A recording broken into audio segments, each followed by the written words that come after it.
ನಮಸ್ಕಾರ. ಇವತ್ತು ಮಲೆನಾಡಿನ ವಿಶೇಷ ಕಾಯಿಗಿಣ್ಣು 3 ಪದಾರ್ಥಗಳನ್ನು ಬಳಸಿ ಈಸಿಯಾಗಿ ಮಾಡುವಂತಹದ್ದು. 1 ಲೋಟದಷ್ಟು ಅಕ್ಕಿಯನ್ನು ತೆಗೆದುಕೊಳ್ಳಿ. ಅದನ್ನು ಚೆನ್ನಾಗಿ ತೊಳೆದು 4 ಗಂಟೆ ನೀರಿನಲ್ಲಿ ಬೆರೆಸಿ ಅದನ್ನು ಜಾರಿಗೆ ಹಾಕಿಕೊಳ್ಳಿ. 1 ಕಪ್ ತೆಂಗಿನಕಾಯಿಯನ್ನು ತುರಿದಿಟ್ಟುಕೊಳ್ಳಿ. ಅದನ್ನು ಸೇರಿಸಿ ಅದಕ್ಕೆ 2 ಏಲಕ್ಕಿಯನ್ನು ಹಾಕಿ ತರಿಯಾಗಿ ರುಬ್ಬಿಕೊಳ್ಳಿ.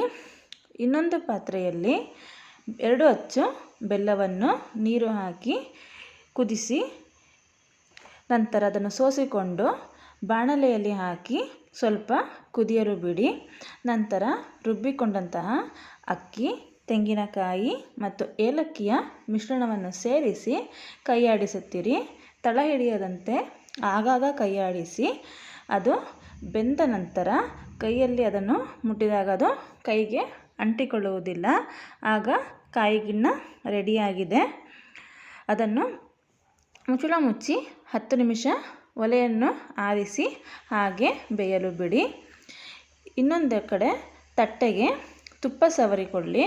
ತುಪ್ಪ ಸವರಿದಂತಹ ತಟ್ಟೆಗೆ ಬೇಯಿಸಿದಂತಹ ಕಾಯಿಗಿಣ್ಣನ್ನು ಹಾಕಿ ಸಮತಟ್ಟಾಗಿ ಮಾಡಿ ಅದನ್ನು ಚೆನ್ನಾಗಿ ಆರಲು ಬಿಡಿ. ಆರಿದ ನಂತರ ಅದನ್ನು ನಿಮಗೆ ಬೇಕಾದ ಆಕಾರಕ್ಕೆ ಕತ್ತರಿಸಿಕೊಳ್ಳಿ. ರುಚಿಯಾದ ಈಸಿಯಾದ ಮಲೆನಾಡು ಸ್ಪೆಷಲ್ ಕಾಯಿಗಿಣ್ಣು ರೆಡಿಯಾಗಿದೆ. ರೆಸಿಪಿಯನ್ನು ಟ್ರೈ ಮಾಡಿ.